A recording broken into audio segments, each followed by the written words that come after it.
trabajadores colombianos en pensión, de ellos 3,5 millones pobres que van a necesitar un ingreso continuo. El otro tema es que la cobertura sigue siendo baja. Pagar a saltar nos toca, pero para evitar seguir pagando hacia adelante, yo creo que en Colombia hay que hacer un esfuerzo enorme para que todo joven que se vincule a trabajar esté afiliado al sistema pensional. La bomba de tiempo. Ustedes recordarán que en nuestro gobierno hubo una serie de reformas impopulares que generaron mucha manifestación. Una de ellas, cuando reformamos las pertenencias a las regiones, era necesario, inclusive se dijo que era que íbamos a acabar con la educación pública, con la salud, nada de eso, simplemente era una regulación. La otra, cuando eliminamos los sistemas privilegiados de pensiones, lo tengo que decir con mucha pena. Me parece que las interpretaciones que ha hecho la justicia sobre los periodos de transición son interpretaciones excesivas que en lugar de ayudar a evitar la bomba pensional pueden ayudar a agravar. Entonces, lo que habíamos protegido por ley se está deshaciendo por sentencia. Eso es muy grave. Yo creo que algo va a tener que hacer el Congreso en materia de reforma constitucional en esta materia. Lo único que han hablado hasta ahora es de elevar la edad de pensión. Ese es un tema muy impopular en el mundo entero. Ustedes habrán visto cómo hoy Sarkozy está perdiendo las encuestas. Y si pierde las elecciones habrá que preguntarse en qué influyó el tema de la elevación de la edad para que Sarkozy perdiera votos. En el mundo entero es un tema muy conflictivo. Yo creo que hay que hacer para los nuevos trabajadores. Y para que eso pase, tenga la menor dificultad social y política, hay que excluir a las personas que estén ya, que hayan acumulado un tiempo. Y sobre los periodos estos de transición, yo creo que la Constitución debería poner tate quieto a las sentencias. Porque si no, por esta vía de sentencias, lo que habíamos corregido puede renacer y es un problema para las finanzas públicas. Presidente, Óscar Arbeláez Hurtado de Quepal. Lo quiero poner en contexto de una situación que se presenta en Quindío con tema de droga. En Quindío se está judicializando solo cuando a quien se captura se le cogen más de 2 gramos de cocaína o 40 de marihuana. ¿Qué quiere decir eso? Que caprichosamente la dosis personal se duplicó, se aumentó en el departamento de Quindío. La Corte Suprema de Justicia, en un fallo del año 2010, había dicho que 1.5 demostrado de cocaína, demostrado que era para consumidor, de acuerdo a la entrevista que hiciera con psicólogo, psiquiatra, etcétera, no era judicializado. Pero ¿qué pasa, presidente? Hay dosis superiores, por ejemplo, en el caso de la Corte Suprema en el mes de noviembre de 2011, 79 gramos de marihuana, se demostró que necesitaba tratamiento terapéutico.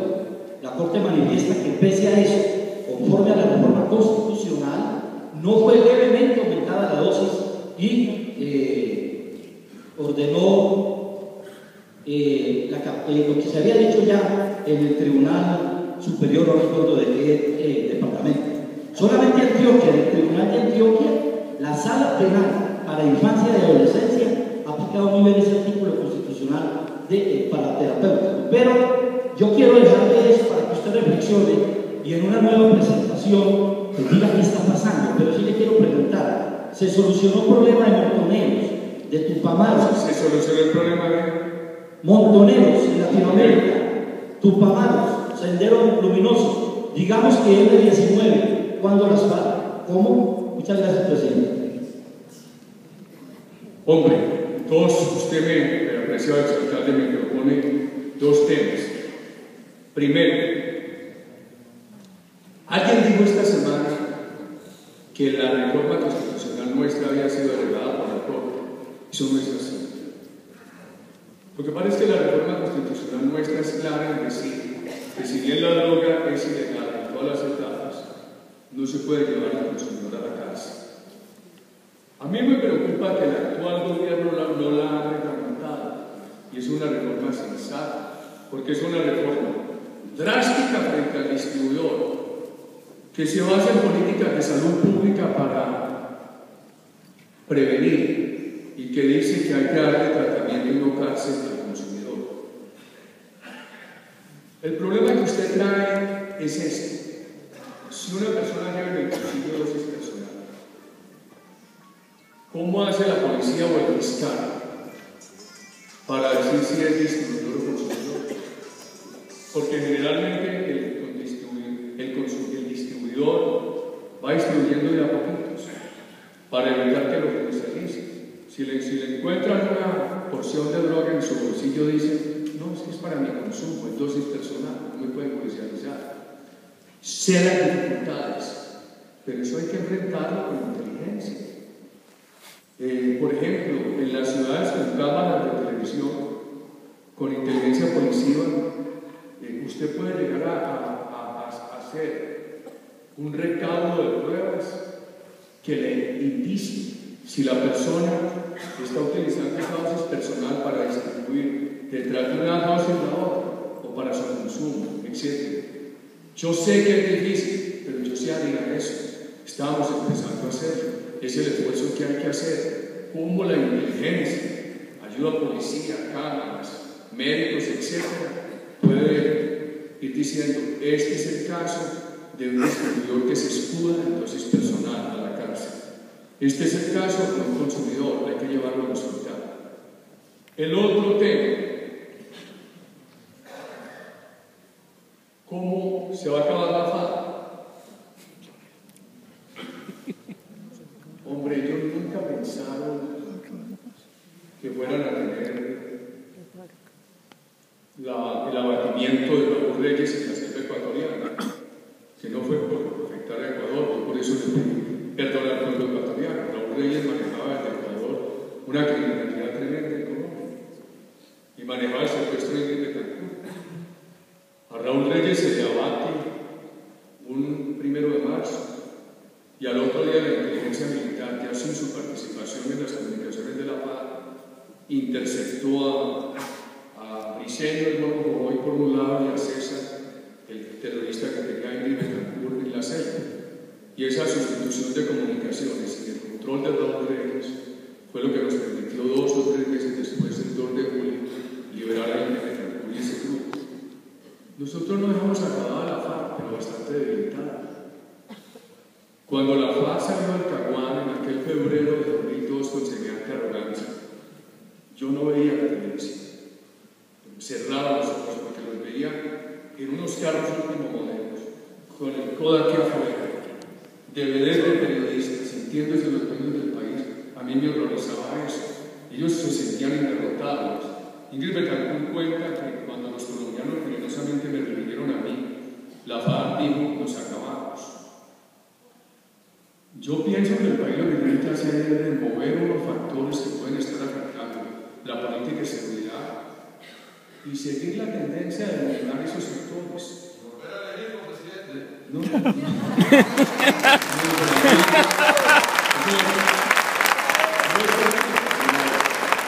Ni lo van a permitir. Después de haber tenido el honor de ser presidente de Colombia tantos años y eso, a esta hora uno lo que mira al país es como padre de familia. Buscando el bienestar para el país. Pertenezco a una generación que ha sufrido mucho. Nosotros creo que creamos condiciones para que el terrorismo desapareciera en Colombia. Y ya el país estaba pensando en la agenda del turismo, y en la agenda productiva, y en la agenda social. Lo que más fortalece a estos grupos es desanimar a las Fuerzas Armadas y darles importancia en la agenda nacional. Creo que es mucho más importante hablar de la agenda económica de infraestructura que estar creando expectativas de diálogo con la FARC. Entonces a mí me preguntan: entonces si no hay diálogo hay derrota militar total. Puede que no, pero sí hay manera de desarticularlos. La desarticulación tiene 3 elementos: combata a todas sus cabecillas, estimule la deserción. En el gobierno nuestro desertaron 18.000 guerrilleros, y evite nuevos reclutamientos con política social. Yo creo en la desarticulación, pero con todo respeto le digo, y referido al problema con inmenso respeto, por las personas del gobierno. A mí me parece que es un retroceso tremendo que empiecen a crearle al país la ilusión de negociar con el terrorismo. Miren, el caso español es importante, como es un caso histórico reciente, uno se puede referir a los hechos sin juicios de valor. Pocos días antes de la elección de marzo de 2004, hubo ese atentado contra el tren en Madrid y el presidente Aznar salió y acusó a él. El candidato Rodríguez Zapatero dijo: eso es una imprudencia del gobierno, aquí lo que hay que buscar es la negociación. Y en medio de ese dolor los españoles votaron por Rodríguez Zapatero, que fracasaron todas las negociaciones. Y he tratado de anunciar que no aclaramos al crimen, pero es que ha ocurrido una cosita en España. Primero, el gobierno anterior aceptó que el diálogo con ese anterior era el camino, y segundo, les quitaron el refugio de Francia. Antes esta gente se podía refugiar impunemente en Francia. En los últimos años el gobierno de Francia le permitió a la policía española entrar a sacarlos de Francia. Aquí, mientras tengan esos refugios afuera, va a ser muy difícil. La otra pregunta: ¿qué se negocia con ellos? A mí me parecería muy grave que unos individuos condenados por delitos atroces se les perdone y los volvamos elegibles. Además, eso a mi juicio jurídicamente no se puede hacer, porque lo prohíbe la Constitución y lo prohíben los tratados internacionales. A lo sumo que puede darse es una sentencia corta. ¿Les interesará a ellos dejar las armas con una sentencia corta? ¿O aspirarán, si todavía tienen ideales políticos, a que los dejen elegir al Congreso, a las alcaldías, a las gobernaciones, a la presidencia? El otro tema, que retomemos la agenda de la FARC. Este es un país con democracia pluralista, un país que tiene todas las posibilidades de expresarse políticamente. ¿Por qué van a definir la agenda económica, la agenda de tierra, la agenda de industria, la agenda de tratados internacionales, la agenda de torturar de impuestos con la FARC, con el terrorismo? Eso hay que definirlo, eso es la democracia. Por eso, cada vez que este país crea expectativas de diálogo con esos bandidos, entra el país en suspenso. Y entra en suspenso la inversión. Las empresas dicen: esperemos a ver antes de encontrar esta máquina que hacemos. Eso se vuelve el tema del día. Y entran también en suspenso las Fuerzas Armadas. Por eso yo no estoy de acuerdo que se creen en el país expectativas de diálogo con esta gente.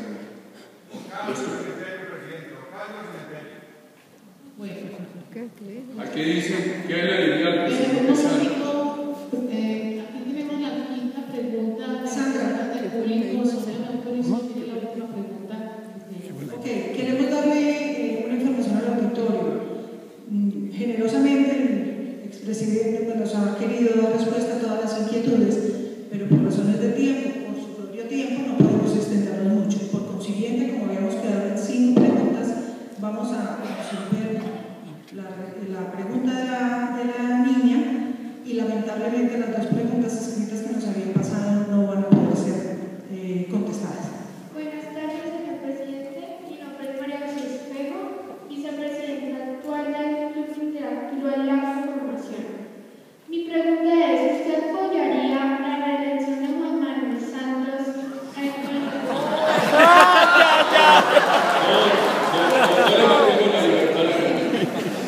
Queremos que pregunte con toda libertad.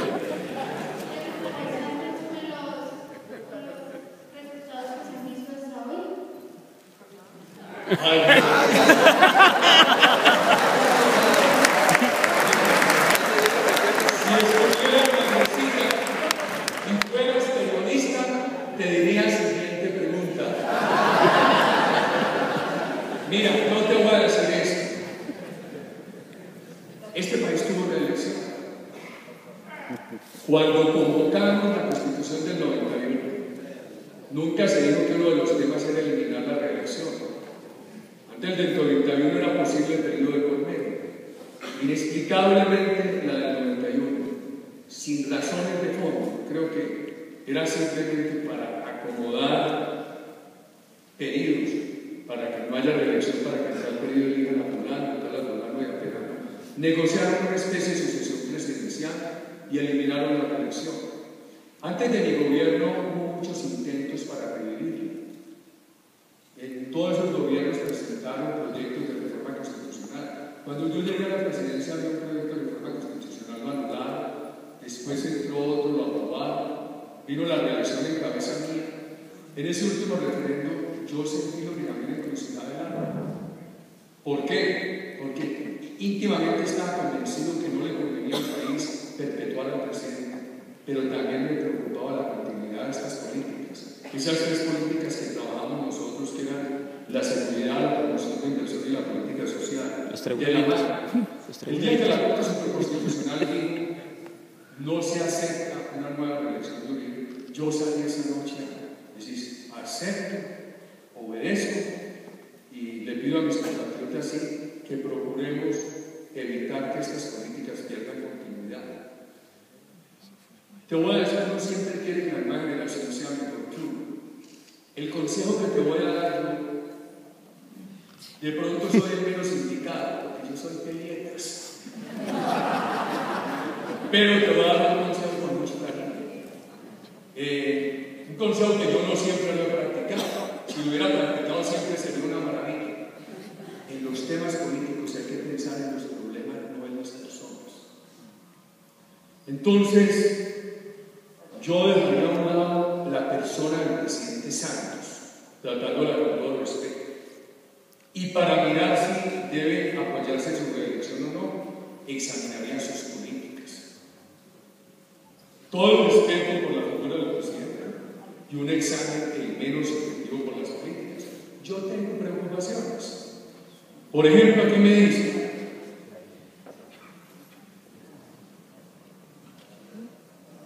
¿por qué ya no tenemos la sensación de seguridad que teníamos en su gobierno? Es una pregunta. ¿Qué le diría acerca al presidente Santos de la preocupación de todos los colombianos sobre orden público? Cuando se habla de la posibilidad de diálogo, la historia ha demostrado, se frena la política de orden público. Ha sido una constante. Nosotros enfrentamos el problema del orden público con los mismos comandantes que venían con el presidente Pastrana. Las Fuerzas Armadas de Colombia son subalternas profesionales. Recibieron unas indicaciones nuestras y respondieron bien. Yo creo que hoy hay algún freno por esa expectativa de diálogo. Dos, la expectativa de la legalización de la droga. Si yo fuera policía, le diría, ¿cómo voy a poner yo riesgo frente al narcotráfico a exponer mi vida si eso lo van a legalizar? Tres, hay temas que llevan mucho a las Fuerzas Armadas, por ejemplo, el coronel Plazas, Buscate. Yo, en respeto a la justicia, yo diría, no les den un duro, amnistía, porque además eso viola el honor, eso afecta el honor de los militares, pero por lo menos deberíamos buscar una solución jurídica, escarcelarlos y por reforma constitucional crear una instancia que revise esas sentencias para que ellos tengan una garantía. Y en el tema del fuero militar, les pido entregar una tesis mañana por la noche y empezar a escribirla aquí para decir, hombre, mire, lo más importante es que el primer conocimiento sobre hechos de las Fuerzas Armadas lo tenga la justicia penal militar. Si después hay que pasar ese conocimiento a la ordinaria, porque había de por medio un delito de servicio, no un delito de combate a estos bandidos, sino un crimen de lesa humanidad, después se pasa, pero que inicialmente lo conozca la justicia penal militar. Sin esa garantía uno los ve muy desmotivados. Cuando yo fui gobernador de Antioquia, impulsé una figura de colaboración ciudadana con las Fuerzas Armadas, que está en la ley, se llamaban las convivir, me criticaron mucho por eso. En la presidencia impulsé 4 millones de ciudadanos desarmados para que trabajaran con las Fuerzas Armadas. Aquí en Caldas sí que lo impulsamos, eso ayudó mucho. Una ciudadanía desarmada, pero con el celular o con el radio. Y eso ayudó mucho, yo creo mucho en eso. Yo veo eso debilitado. Me parece que los alcaldes y gobernadores tienen una gran posibilidad hoy, que hay mecanismos financieros de concesionar, por ejemplo, que una ciudad como Manizales la tiene de cámaras de video, y que esas cámaras de video el proveedor las administre, las reponga, que le estén informando a la fiscalía, a la policía, etc. A mí se me criticaba mucho porque decía, es que Uribe interviene en los detalles. Cuando usted más grandecita va a saber que los procesos de administración hablan de visión y de administración Santiago y dicen, no, aquí se hace, no, es que los gobernantes tienen que pensar en la visión, no en la administración diaria. Dice, a mí se me criticaba mucho eso, pero hoy viéndolo retroactivamente, aquello que no funcionó bien fue donde yo no intervine en los detalles. Aquello en lo cual se intervino en los detalles más de lo que funcionó. Algún día tendrá que escribir la mujer mía cuántos días me dio dormirme de 2 de la mañana a 5 hasta las 2 de la mañana hablando de que el comandante tal parte, que aquel operativo, que aquel otro, aprovechando el celular, y digo, esto es un desperdicio, uno con celular y sin trabajar en los detalles, un desperdicio. Yo creo que eso le hizo bien al país, eso le hizo bien a la seguridad, pero cuando te pregunten, oye, ¿por qué te digo que no me pareció tan mal? El tipo no habló de Santos, sino de preocupaciones por el país. Muchas gracias a todos.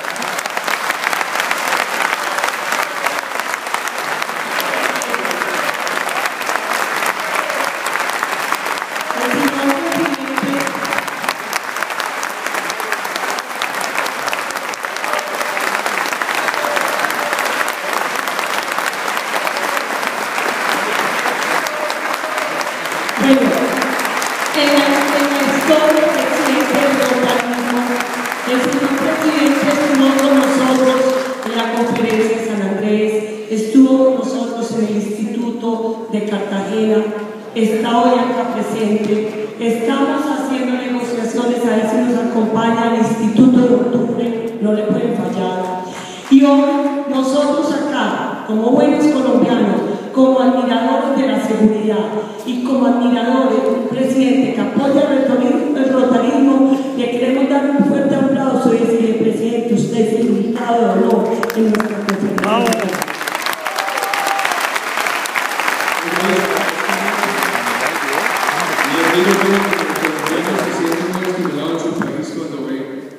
Los grupos de contrarios, el ejemplo que ustedes le dan a esta nación, uno por eso tiene que llegar a esta conferencia lleno de respeto por ustedes y por su tarea cívica.